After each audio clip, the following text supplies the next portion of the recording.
I wish I was able to show you. I might input oh y'all, they be lit out here. Oh my gosh, they don't sleep. Oh my gosh, y'all, we is in a pandemic.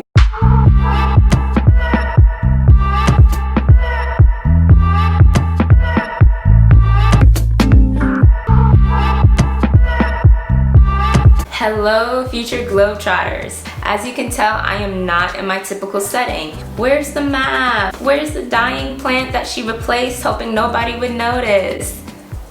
That's because right now I am in Cairo, Egypt, and I am filming for some awesome content for you guys, as well as I am doing some research for a study abroad opportunity that I'm looking to do in the future with my nonprofit. Now, the importance of this video is all centered in the information I'm about to present. So keep watching so you guys can learn all the tips for traveling in 2020 and maybe even past 2020. You guys might be able to see the pyramid behind me. Well, the pyramid.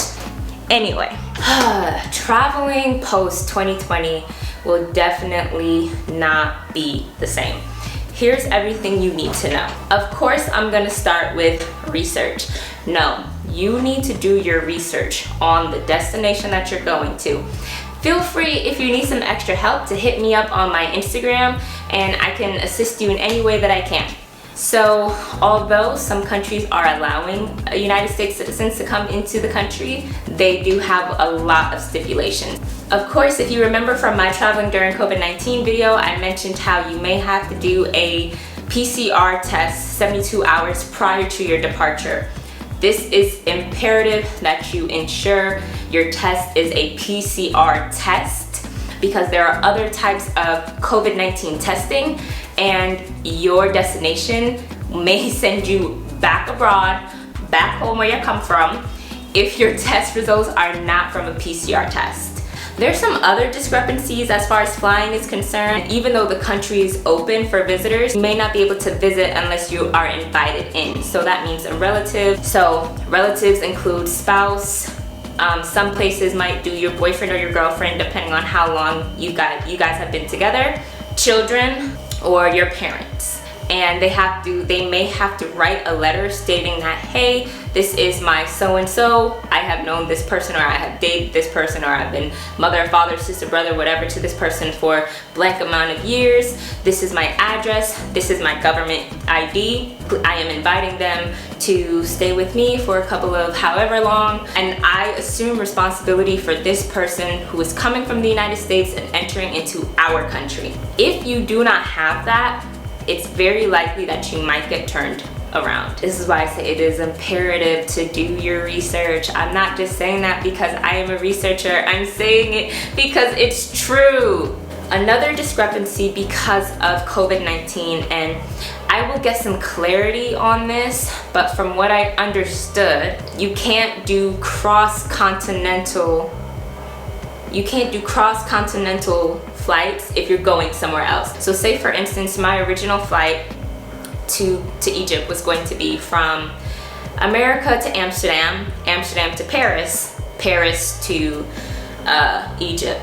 Don't do cross-continental just to get to a whole nother continent. Now, pay attention if the airline that you're booking with if you're booking online, if it already does this for you, because that may mess you up. Really, if it just means taking the extra time to call a representative or doing some research on what the country has going on, I would highly recommend you do so. Here are some general tips for traveling in 2020.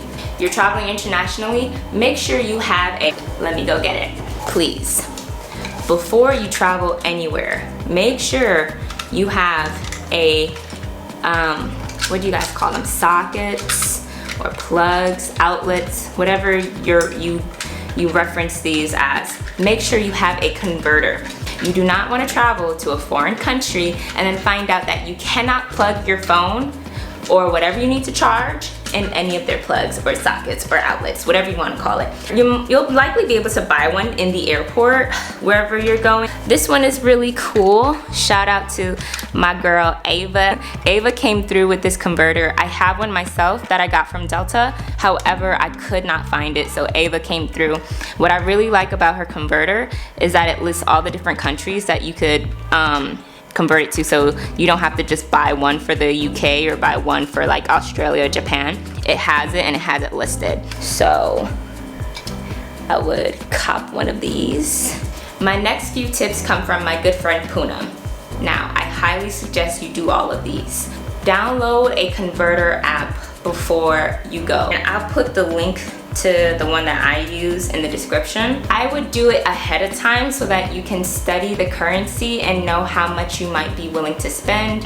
I would also even go as far as looking to see what their money looks like, so you're not like running around scummaging to see how much is what. Go ahead and take that time to see what their dollars look like, their pounds, their coins and all of that, so you know how to add it up once you get there. I have switched out my currency and you know, just calculated it that way so I can know what I'm spending, how much to spend, etc. Poonam's second tip: learn terms of gratitude and terms of endearment before you go. Maybe find something where you can listen to the pronunciation of certain words, like thank you, hello, good morning, no thank you, goodbye. For instance, I learned how to say thank you, shukran, and I learned how to say no thank you, Allah shukran, and I have been Allah in shukran a lot today. Poonam's last tip: download offline a map of your surrounding area before you go. Take the time to study and see the nearby areas, the neighborhood that you're going to be in, just so you can have all of that information for you. I would highly recommend doing this, and having it offline helps so that you can use it once you're abroad if you don't have like an international roaming plan, or if your carrier doesn't offer something like that. So thank you, Poonam, for those tips. Now, here are some of my own personal tips. Research the country that you are going to, research their traditions and their customs. Not that you will have to follow them, but for instance, here in Egypt, a lot of places that I went into, I could not show my chest and I could not show anything below my knees. Unfortunately, many foreigners have abused their power of being tourists and have kind of upset some of the customs and traditions done in different places. So moving forward, a lot of the government has put in more stipulations to ensure that this, you know, they can keep their own places as sanctified as possible. Also, as far as their traditions and stuff, when you travel to another country, make sure that you research some of the culture's traditions. For instance, here in Egypt, the population follows Islam, so they're Muslims here and they pray 5 times a day. Definitely, I would hope if you're traveling to a foreign country, you're going so that you can immerse yourself in the culture and experience something new. However, if you think it's going to be something that's going to upset you or frighten you, take some time to think about if you want to travel or not. Another one of my tips would be to stay abreast on the news and events going on in the country. Of course, we know COVID is still going and it's still going around the world. Masks are not mandated out here. They have their own personal way of dealing with this pandemic. They have their own personal thoughts and opinions, and I as a visitor can respect that while still adhering to what I personally believe. But other things that you may want to research is like, did their favorite sports player die? You know, political unrest. Are people protesting? Are people trying to tear down the government? You know, like you might want to know what's going on in the area. So do stay abreast on that. One thing that I do when I travel within the US is I overpack. When traveling abroad, pack as light as you can. Pack for the duration of your stay.